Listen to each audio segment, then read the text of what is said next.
नमस्कार दोस्तों, स्वागत है आपका स्टडी हिंदी यूट्यूब चैनल में। स्वागत करते हैं दोस्तों एक और बहुत ही बेहतरीन से सेशन में, जो कि दोस्तों जीके जीएस करंट अफेयर्स का एकदम संभावित प्रश्न श्रृंखला है। परीक्षा पैटर्न पे आज इसका 8वां भाग है, जिसमें हम 25 प्रश्न आपके लिए ला रहे हैं। और दोस्तों डेली मॉर्निंग में 6 बजे आपको ये सेशन अवेलेबल कराई जा रही है। तो आपके रिवीजन के लिए बहुत इंपॉर्टेंट है अगर आप एनटीपीसी परीक्षा के लिए तैयारी कर रहे हैं दोस्तों, क्योंकि सभी प्रश्नों के आपको डिटेल भी इसी सेशन में दिए जाएंगे। तो दोस्तों 25 प्रश्नों को लगाने का पूरा प्रयास कीजिएगा और इसके पहले के जो 7 सेशन है उनके भी आप जरूर से देखिएगा। साथ ही आप इसका पीडीएफ भी ले सकते हैं, जिसका लिंक आपको ऐप का लिंक डिस्क्रिप्शन बॉक्स में मिल जाएगा। ऐप डाउनलोड करके आप वहां से इसे भी डाउनलोड कर सकते हैं। अगर ऐप डाउनलोड नहीं किया है तो देखिए ये हमारा जो प्ले स्टोर का देखिए लिंक दिख रहा है आपको यहाँ पे, सिंपली इस पर भी क्लिक करके डाउनलोड कर सकते हैं। अगर नए होंगे तो सब्सक्राइब करके बेल बटन को ऑल पे रखिएगा, जिससे कि आपको क्लासेस की नोटिफिकेशन डेली बेसिस पे मिलते रहें। साथ ही हमारे ऐप में आपको डेली फ्री टेस्ट भी मिलता है, तो सिंपली आप फ्री टेस्ट वाले ऑप्शन पे क्लिक करके आप डेली देखिए फ्री टेस्ट लगा सकते हैं। देखिए ये रेलवे 2024 के लिए डेली फ्री टेस्ट यहाँ पे दे रहे हैं, एकदम परीक्षा पैटर्न पे है। बाद में आप इसके रिजल्ट, आंसर, डिटेल सहित आप देख सकते हैं कि सभी प्रश्नों के साथ जो आंसर के डिटेल होते हैं वो भी आपको इसमें दिखते हैं। पहला क्वेश्चन दोस्तों है, मोहम्मद बिन तुगलक किसमें दोस्तों निपुण था? जी हाँ दोस्तों, बहुत इंपॉर्टेंट प्रश्न है। वैसे अगर देखा जाए तो मोहम्मद बिन तुगलक जो था वो भाषा का विद्वान था, खगोल शास्त्री था, दर्शन शास्त्री था। तो यहाँ पे देखिए जो सबसे ज़्यादा निपुण था दोस्तों वो सुलेखन निपुण था। इस क्वेश्चन देखिए डी आंसर करेक्ट हो जाएगा। ठीक है, बहुत बार दोस्तों ये प्रश्न आया हुआ है। और दोस्तों मोहम्मद बिन तुगलक जो था वो आपका 1325 से लेके 1351 तक दोस्तों दिल्ली का जो कि सल्तनत का सुल्तान भी था। मोस्ट इंपॉर्टेंट प्रश्न है। ठीक है, और दोस्तों एक प्रश्न इससे और आता है जो थोड़ा सा दोस्तों कंफ्यूजिंग रहता है, मोहम्मद तुगलक और फिरोज शाह तुगलक। ठीक है, तो आपको मैं कंफ्यूज नहीं करूंगा। देखिए फिरोज शाह तुगलक है, इसके द्वारा दोस्तों कुतुब मीनार, क्वेश्चन आया है दोस्तों कि कुतुब मीनार का जो 5वां मंजिल है ना, उसको किसके द्वारा बनवाया गया है? तो फिरोज शाह तुगलक के द्वारा ही बनाया गया, इसको याद रखिएगा। ठीक है, उसका जो ग्राउंड तो कुतुबुद्दीन ऐबक, फिर उसके बाद दूसरा, तीसरा, चौथा जो था दोस्तों वो इल्तुतमिश के द्वारा बनवाया गया, जिसकी बेटी थी रजिया सुल्तान, जो दिल्ली की पहली महिला शासिका थी। तो हम इसी तरह सभी प्रश्नों के रिवीजन करते रहेंगे। आगे बढ़ते हैं। फाहियान दोस्तों किसके शासनकाल में भारत आया? तो मैं आपको सारा बता चुका हूं, लेकिन फिर से मैं आपको बताऊंगा। फाहियान देखिए जब भी आएगा तो आप चंद्रगुप्त विक्रमादित्य को याद रखेंगे। ठीक है, फाहियान किस शासनकाल में आया था? चंद्रगुप्त विक्रमादित्य के। अब हमारे दिमाग में आता है कि चंद्रगुप्त मौर्य जो है इनके शासनकाल में दोस्तों कौन आया था? तो चंद्रगुप्त मौर्य के शासनकाल दोस्तों मेगस्थनीज आया था। ठीक है, तो दोस्तों ये आया था मेगस्थनीज, मोस्ट इंपॉर्टेंट। और दोस्तों ये कहाँ का यात्री था? तो दोस्तों ये यूनानी यात्री था। ठीक है, तो आप कंफ्यूज मत होइए। विक्रमादित्य फायान चंद्रगुप्त विक्रमादित्य के शासनकाल में आया था, और मेगस्थनीज देखिए चंद्रगुप्त मौर्य के शासनकाल में आया था। Most important. अच्छा, जो फायान था दोस्तों ये कहाँ का यात्री था? तो फायान चीनी यात्री था। एक और चीनी यात्री था जिसका आता है बहुत बार दोस्तों, वो हो जाएगा आपका वेनसोंग। ठीक है, वेनसोंग दोस्तों ये किसके शासनकाल में आया था? ये भी प्रश्न आपसे पूछा जाएगा। तो दोस्तों ये आपके हर्षवर्धन के शासनकाल में दोस्तों आया था वेनसोंग। ठीक है, यही 3-4 आपसे पूछे जाते हैं। मार्को पोलो इटली का था, वो आपका पांड्य के शासनकाल में आया था। इब्न बतूता देखिए मोहम्मद बिन तुगलक के शासनकाल में आया था। ठीक है, तो ये सारे प्रश्न आएंगे एकदम 100% से। हाल ही में दोस्तों सीएट का क्रिकेट रेटिंग अवार्ड 2023-24 में पुरुष अंतर्राष्ट्रीय क्रिकेटर ऑफ द ईयर का पुरस्कार दोस्तों किसे दिया गया? जी हाँ दोस्तों, इस बार तो कहीं ना कहीं बहुत बड़ा योगदान है इनका T20 जिताने में। रोहित शर्मा को दोस्तों ये अवार्ड दिया गया। पुरुष वनडे बल्लेबाज ऑफ द ईयर अगर आपसे पूछा जाएगा दोस्तों, तो बल्लेबाज ऑफ द ईयर जो दिया गया था वो दिया गया था विराट कोहली को दिया गया था। ठीक है, मोस्ट इंपॉर्टेंट। और जो गेंदबाज ऑफ द ईयर अगर आपसे पूछा जाएगा तो ये मोहम्मद शमी को दिया गया था। और एक अवार्ड और दिया गया था दोस्तों, वो था का लाइफ टाइम अचीवमेंट अवार्ड। ठीक है, ये प्रश्न अवार्ड से बनते हैं। तो लाइफ टाइम अचीवमेंट जो दोस्तों ये राहुल द्रविड़ को दिया गया था। ठीक है, ये सारे प्रश्न इंपॉर्टेंट है, स्पोर्ट रिलेटेड आपके परीक्षा में पूछे जाएंगे। हाल ही में भारत यूरोपीय संघ क्षेत्रीय सम्मेलन दोस्तों ये कहाँ पे शुरू हुआ? तो दोस्तों ये हमारी जो कैपिटल है नई दिल्ली, वहीं पे दोस्तों ये शुरू हुआ था। और इसका जो कार्य पीरियड था वो 21 से 22 अगस्त के बीच में था दोस्तों। और ये आतंकवाद विरोधी संवाद था, उसी को बढ़ावा देने के लिए था।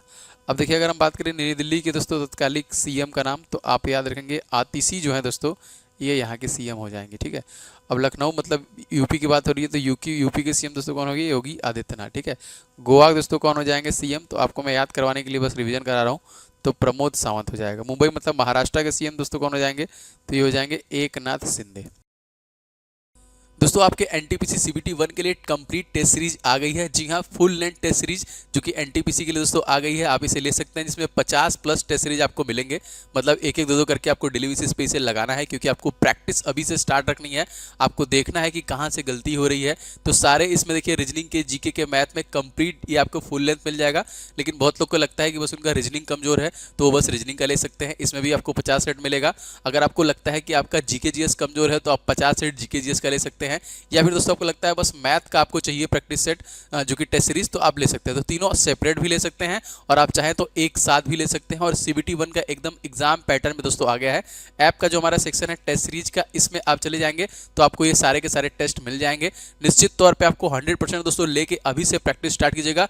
और दोस्तों ये सभी क्वेश्चन के सोल्यूशन के साथ आपको दिया है। जैसे आप फ्री टेस्ट में लगाते हैं डेली फ्री टेस्ट, एकदम उससे बेटर तरीके से और एकदम एक्सपेक्टेड संभावित प्रश्नों को दोस्तों इसमें कवर किया गया है। तो निश्चित तौर पे आप इसे जरूर से ले लीजिएगा। चलिए आगे बढ़ते हैं। स्टार्टअप इंडिया की दोस्तों शुरुआत किस वर्ष की गई थी? जी हाँ, स्टार्टअप इंडिया की शुरुआत देखिए की गई थी सन 2016 में। डी ऑप्शन करेक्ट हो जाएगा।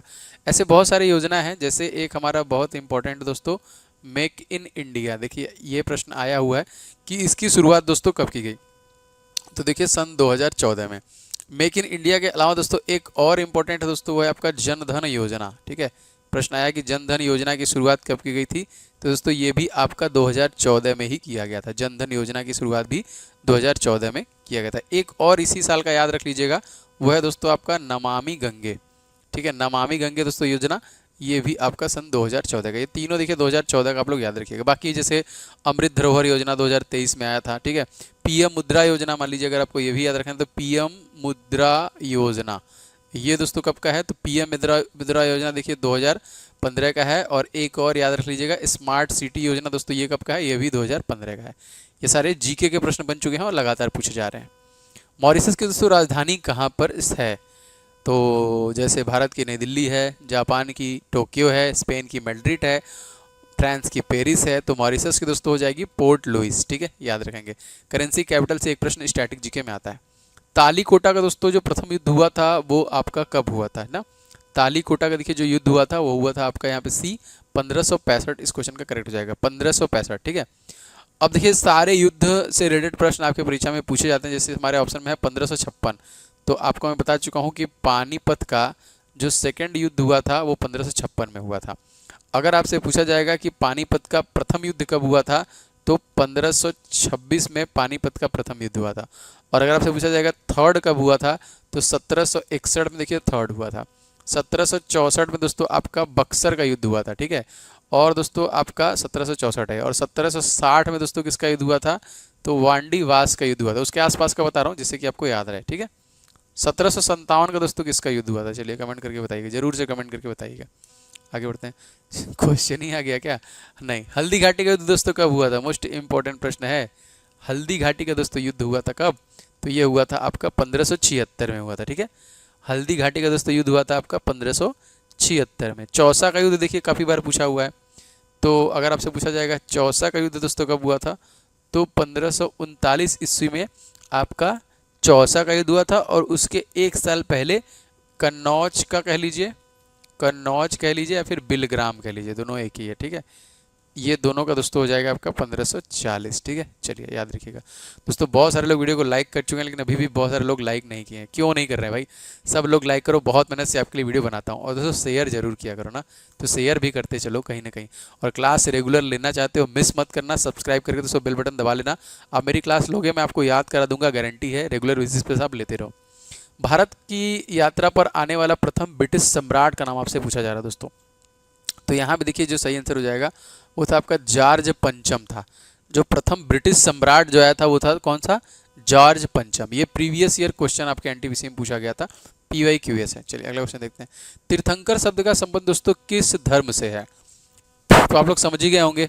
अब देखिए यहाँ पे बात हो जा रही है, सबसे पहला नाम आप लोग याद रखेंगे वो है आपका जो कि ऋषभ देव। ठीक है, सबसे पहला नाम याद रखेंगे। इसके अलावा एक और नाम आपको याद रखना है, वो है आपका 24वां। और 24वां दोस्तों क्या है नाम? महावीर स्वामी। समझ गए आप क्या बता रहा हूँ? जी हाँ, ये दोस्तों जो है संबंधित आपका जैन धर्म से संबंधित तीर्थंकर। तो यहाँ पे 24 तीर्थंकर इसमें हुए हैं। एक देखिए पहला आपसे पूछता है ऋषभ, दूसरा भी याद कर लीजिए क्योंकि पूछता ही है, तो ये है अजीत नाथ। ठीक है, 24वां याद कर लिए तो 23वां भी याद रख लीजिएगा। 23वां कौन है दोस्तों? पार्श्वनाथ हो जाएंगे। ठीक है, ये हो जाएंगे आपके पार्श्वनाथ जी। तो आप 23, 24 और पहला दूसरा एटलीस्ट याद रखिएगा। प्रश्न आते हैं यहाँ दोस्तों आपके एनटीपीसी एग्जामिनेशन के लिए मेरे द्वारा कुछ बेस्ट ई बुक्स भी बनाए गए हैं जो आपके रिवीजन के लिए हैं। जैसे 500 प्रश्न दोस्तों आपके गणित के हैं और सारे के सारे दोस्तों सोल्यूशन के साथ दिए गए हैं। तो इन 500 प्रश्नों को दोस्तों परीक्षा से पहले पहले आपको लगा के जाना है। सुपर गेस्ट क्वेश्चन दोस्तों ये है आपके एनटीपीसी परीक्षा के लिए, CBT 1 के लिए निश्चित तौर पर आपको 100% ये आपको हेल्प करेगा। तो परीक्षा से पहले पहले दोस्तों आप डेली 10-20 करके आप लगाइए और आपको सारे प्रश्न रिवीजन होते रहेंगे। और जीके जीएस को भी देखिए कंप्लीट करने के लिए हमने ई बुक बनाया है दोस्तों, जीके टॉपिक वाइज। पूरा टॉपिक वाइज आपको इसमें मिल जाएगा। ऑल देखिए इसलिए इसका नाम जीके ऑल इन वन है। आपको इसमें सब कुछ मिल जाएगा और सभी परीक्षा में भी आपको ये काम देगा। तो इसको आप लेके रिवीजन करते रहिए क्योंकि देखिए जीके आपका 40 नंबर का आ रहा है CBT 1 में और 50 नंबर आ रहा है CBT 1 में, तो CBT 2 में। तो रिवीजन करेंगे तभी आपको याद होगा और आपको सारे टॉपिक का आइडिया भी होना चाहिए किस किस टॉपिक से प्रश्न बन रहे हैं। साथ ही स्टैटिक जीके के देखिए 2500 प्रश्न है कंप्लीट डिटेल के साथ। ये तीनों ई बुक आपको मिल जाएगा। साथ ही दोस्तों हिस्ट्री का ई बुक इसमें फ्री है, आप देख सकते हैं। आप इसे हिस्ट्री का ई बुक जो है आप फ्री में देखिए जाके डाउनलोड करके पूरा कंप्लीट कर सकते हैं। हिस्ट्री, पॉलिटी, ज्योग्राफी और साइंस के भी आपको ई बुक यहाँ पे मिल जाएंगे। तो एप्लीकेशन के ई बुक वाले सेक्शन दोस्तों आप जाके यहाँ से इसको ले सकते हैं। तो जरूर से दोस्तों ले लीजिएगा, सब के सब ई बुक आपके लिए बहुत इंपॉर्टेंट है। मार्च 2024 में संगीत कला निधि पुरस्कार 2024 से दोस्तों किसे सम्मानित किया गया? तो संगीत कला निधि पुरस्कार दोस्तों ये दिया गया है TM कृष्णा को। करंट अफेयर से क्वेश्चन है, अवार्ड से क्वेश्चन है, मोस्ट इंपॉर्टेंट प्रश्न है दोस्तों। ये एक तरीके से कह लीजिए संगीत के क्षेत्र में असाधारण योगदान जिसके पास होता है दोस्तों उसी को दोस्तों ये दिया गया था। और चेन्नई में दोस्तों ये संगीत अकादमी द्वारा दिया जाने वाला है, कर्नाटक का ये ऑस्कर माना जाता है एक तरीके से। ठीक है, देखिए ये चेन्नई में ये कर्नाटक संगीत के लिए ऑस्कर भी माना जाता है। 5वें राष्ट्रीय युवा सांसद महोत्सव 2024 का प्रथम पुरस्कार किसके द्वारा जीता गया? जी हाँ, इनका नाम आप लोग को याद रखना है दोस्तों, ये हैं यातिन भास्कर दुग्गल। करंट अफेयर से क्वेश्चन है, युवा सांसद महोत्सव 2024 में यातिन भास्कर दुग्गल को दिया गया था जो कि प्रथम पुरस्कार, जो कि कहाँ से थे, किस राज्य से थे? तो दोस्तों ये हरियाणा राज्य से थे। ठीक है, हरियाणा राज्य से थे, मोस्ट इंपॉर्टेंट। अगर आपसे पूछा जाएगा दूसरा किसे मिला है तो मैं आपको वो भी बता देता हूँ, उनका नाम आप याद रखिएगा, सुने रहेंगे तो क्वेश्चन आएगा तो कर देंगे। इनका नाम है दोस्तों वैष्णव पिचाई, जो कि कहाँ के थे? तमिलनाडु के थे। ठीक है, और जो तीसरा दोस्तों दिया गया था वो कनिष्क को दिया गया था। ये थे देखिए कनिष्क शर्मा। कनिष्क शर्मा कहाँ के थे? तो ये राजस्थान के हो जाएंगे। ठीक है, नेक्स्ट देखिए, चलिए आगे बढ़ते हैं। भाषा के आधार पर गठित होने वाला देश का दोस्तों पहला राज्य दोस्तों कौन है? भाषाई आधार पर मैं आपको बताया था, काफ़ी बार बता चुका हूँ और कहीं ना कहीं से फिर टूटा। तो 1956 की बात है, यहाँ पे याद रखेंगे 1956, D is the right answer. और तत्कालिक इसके CM का नाम भी आप याद रखेंगे, ये कौन है? तो ये हैं आपके चंद्रबाबू नायडू जी हैं। फिर आपका ये फिर टूटा, कब टूटा? ये टूटा 2 जून सन 2014 को टूटा और दोस्तों इसमें जन्म लिया तेलंगाना का। ठीक है, तेलंगाना के CM तत्कालिक कौन है दोस्तों? तो ये हैं रेवंत रेड्डी। कौन है? रेवंत रेड्डी। ठीक है, सिक्किम के दोस्तों CM कौन है? इनका नाम क्या है? इनका नाम हो जाएगा प्रेम सिंह तमांग। कर्नाटक दोस्तों कौन है? इनका नाम क्या है? इनका नाम हो जाएगा सिद्धारमैया। असम के दोस्तों कौन है? तो इनका नाम हो जाएगा हेमंता बिस्वा शर्मा। ठीक है, चलिए आगे बढ़ते हैं। अस्त होते समय सूर्य का रंग लाल दोस्तों किस वजह से दिखाई देता है? इसका रीजन क्या है? दोस्तों बहुत इजी है, बहुत बार साइंस से क्वेश्चन आता है। तो प्रकाश के प्रकीर्णन की वजह से ऐसा होता है ना, बिल्कुल ए से हो जाएगा। बहुराष्ट्रीय कंपनी एमवे के वर्तमान में CEO कौन है? जी हाँ, अगर एमवे के हेडक्वार्टर के बारे में बताऊं तो दोस्तों ये अमेरिका में इसका हेडक्वार्टर हो जाएगा और इसकी स्टैब्लिशमेंट जो हुई थी वो बहुत पुरानी है, 1959 में। और रजनीश चोपड़ा तत्कालिक दोस्तों एमवे जो है दोस्तों इसके तत्कालिक जो हो जाएंगे वो हो जाएंगे chief executive officer CEO। Hindustan Unilever limited के दोस्तों वर्तमान में जो CEO हैं वो कौन हो जाएंगे? तो इनका नाम बहुत इंपॉर्टेंट, देखिए संजीव मेहता। आप बहुत सारे सॉप जो साबुन इस्तेमाल करते हैं, बहुत सारे सर्फ इस्तेमाल करते हैं, वो सब हिंदुस्तान यूनिलीवर, उसके पीछे देखेंगे तो यही लिखा होता है मैक्सिमम का। तो इसे दोस्तों कब इस्टेब्लिश किया गया था? सन 1933 में दोस्तों इस्टेब्लिश किया गया था और इसका हेडक्वार्टर कहाँ पे हो जाएगा? तो ये हो जाएगा मुंबई महाराष्ट्र। ठीक है, मुंबई महाराष्ट्र। और संजीव मेहता इसके CEO हो जाएंगे। देश में सबसे पहले सूर्योदय किस राज्य में होता है? मुझे हंसी इसलिए आ गई कि एक प्रश्न एक गुरुजी से लगा पूछा था, गुरुजी देश में सूर्योदय सबसे पहले कहाँ होता है? गुरुजी कंफ्यूज हो जाते हैं कि कहाँ बताऊँ भाई, कहाँ बताऊँ। सही आंसर हो जाएगा D is the right answer, Arunachal Pradesh. देखिए मैं आपको 4 छोर बताता हूँ। ठीक है, सबसे पहला है आपका इंदिरा कॉल, और सबसे अंतिम वाला है आपका इंदिरा पॉइंट, सबसे साउथ वाला है इंदिरा पॉइंट। इसके बाद एक जगह है दोस्तों किबिथु, जो कि अरुणाचल प्रदेश में, यही सबसे पहला है दोस्तों, क्योंकि यहीं पे सबसे पहला वो होता है। और इसके बाद दोस्तों सरक्रिक कह लीजिए या फिर गाहिर माता कह लीजिए, दोनों में से कोई भी क्वेश्चन आएगा तो ये सबसे अंतिम बिंदु है, ठीक है, सबसे अंतिम बिंदु है, ठीक है। और इंदिरा कॉल से कैप कैमोरियन की डिस्टेंस आप याद रखेंगे दोस्तों, ये हो जाएगा आपका 3214 किलोमीटर का, और ये हो जाएगा आपका 2933 किलोमीटर का, ठीक है। ये सारे आपको याद रखने हैं, प्रश्न आएंगे। अरुणाचल प्रदेश तत्कालिक मुख्यमंत्री सीएम दोस्तों कौन है, इनका नाम क्या हो जाएगा, इनका नाम हो जाएगा पेमा खांडू। आप बस मेरी क्लास लेते रहिए दोस्तों, मैं आपको रिवीजन करा करा के याद करवा दूंगा, ठीक है। नागालैंड के नेफ्यू रियो, त्रिपुरा के कौन है, मानिक साहा जी मुख्यमंत्री हैं। अब मैं आपको धीरे धीरे गवर्नर भी याद कराऊंगा, ठीक है। चलिए भाई आगे बढ़ते हैं। गुजरात के भूपेंद्र पटेल। पाब्लो पिकासो की चित्रकारी निम्नलिखित दोस्तों कौन सी है, जी हाँ, सबसे ज़्यादा फेमस जो इनकी है वो है दोस्तों, इसको बोलते हैं गुएर्निका। पाब्लो पिकासो, इनकी जो फेमस कृतियां हैं वो आपकी गुएर्निका है। त्रिपक्षीय अभ्यास ट्राईलैटरल 2024 भारत मोजाम्बिक किस देश के मध्य में दोस्तों आयोजित किया गया, तो दोस्तों त्रिपक्षीय है, मतलब भारत मोजाम्बिक के साथ एक देश और होना चाहिए, और वो दोस्तों हो जाएगा आपका तंजानिया, ठीक है। अब देखिए हाँ, कम से कम अपने पड़ोसियों को याद रखिए, जैसे चीन हो गया, ठीक है, आपका देखिए नेपाल हो गया, ठीक है, आपका देखिए बांग्लादेश हो गया, ठीक है। इससे मतलब हमारे जो पड़ोसी देश हैं एटलीस्ट उनका आप लोग याद रखेंगे तो एटलीस्ट वहाँ से जो प्रश्न बनेंगे तो आप वो कर लेंगे। म्यांमार के साथ भी हमारा है, देखिए म्यांमार के साथ भी है। तो चीन के साथ हमारा जो सैन्याभ्यास है वो है आपका, उसका नाम क्या है, हैंड इन हैंड, मतलब हमने हाथ पकड़ा तो कोरोना इन्होंने दे दिया। नेपाल के साथ दोस्तों कौन सा हो जाएगा, तो ये हो जाएगा सूर्य किरण, ठीक है। बांग्लादेश के साथ दोस्तों हो जाएगा आपका संप्रीति, संप्रीति कह लीजिए, और एक है मैना मती मैत्री, ये दोनों इन्हीं का है, बांग्लादेश के साथ ही है, ठीक है। और आपका म्यांमार के साथ दोस्तों इम्बेक्स करके, IMBEX, ये हो जाएगा आपका इम्बेक्स, ठीक है। नेपाल के साथ सूर्य किरण, ठीक है। चलिए याद रखिएगा। सदा तंसिक सैन्य अभ्यास दोस्तों भारत और किस देश के मध्य में दोस्तों हुआ था, तो दोस्तों ये जो हुआ था ये हुआ था आपका सऊदी अरेबिया में, ठीक है। अब देखिए मैंने आपको श्रीलंका नहीं बताया था, श्रीलंका ही बता देता हूँ। श्रीलंका और भारत के साथ दोस्तों जो आपका सैन्य अभ्यास हुआ है वो कौन सा है, तो दोस्तों उसका जो नाम है वो है आपका मित्र शक्ति, ठीक है, मित्र शक्ति। अगर बस शक्ति पूछेगा, ठीक है, अगर बस शक्ति पूछेगा तब आप फ्रांस का नाम ले लेंगे, ठीक है। चलिए इसी तरह एक और याद रखिए, इंद्र, इंद्र सैन्य अभ्यास भारत और किस देश के बीच में हुआ है, तो इंद्र सैन्य अभ्यास भारत और रसिया के बीच में हुआ है। चलिए आगे बढ़ते हैं।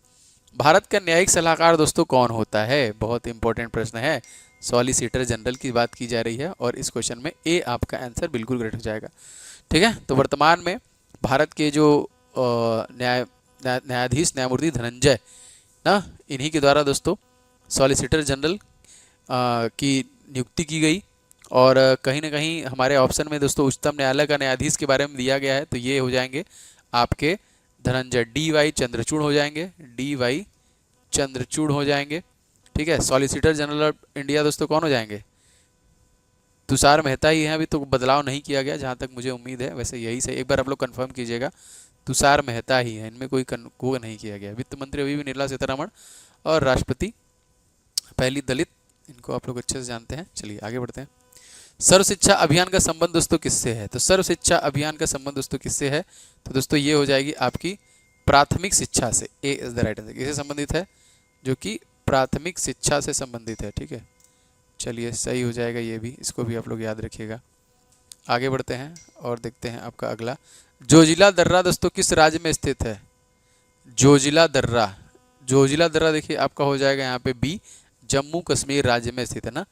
जोजिला दर्रा, बुर्जिला दर्रा, बनिहाल दर्रा, देखिए बनिहाल दर्रा, बुर्जिला दर्रा और जोजिला दर्रा, ये सब जम्मू कश्मीर के हो जाएंगे, ठीक है। हाँ, जम्मू एंड कश्मीर। माना नीति लिपुलेख, माना नीति लिपुलेख, ये सब दोस्तों किसके हो जाएंगे, उत्तराखंड के हो जाएंगे, ठीक है। हिमाचल प्रदेश में देखिए रोहतांग, सिपकिला, बारालाचला, ये सब इसके हो जाएंगे। सुप्रसिद्ध कैलाश मानसरोवर यात्रा दोस्तों गुजरती है किस दर्रे से होकर गुजरती है, तो देखिए उत्तराखंड के दर्रे के बारे में मैंने बताया, तो नीति दर्रे से होकर गुजरती है, ए इज द राइट आंसर, नीति दर्रे। गणपति उत्सव दोस्तों किस राज्य का एक प्रमुख उत्सव माना जाता है, अभी रिसेंटली मनाया गया, तो महाराष्ट्र का हो जाएगा। और महाराष्ट्र के सीएम कौन है तत्कालिक? ये हैं आपके एकनाथ शिंदे। ठीक है, एकनाथ शिंदे। राजस्थान के दोस्तों सीएम कौन है, उनका नाम क्या है? उनका नाम है भजन लाल शर्मा। चलिए, अतिशी दिल्ली की, योगी जी उत्तर प्रदेश के। तो कमेंट करके अब आप लोग फटाफट बताइए कि 25 क्वेश्चन में कितने क्वेश्चन आपने सही किए।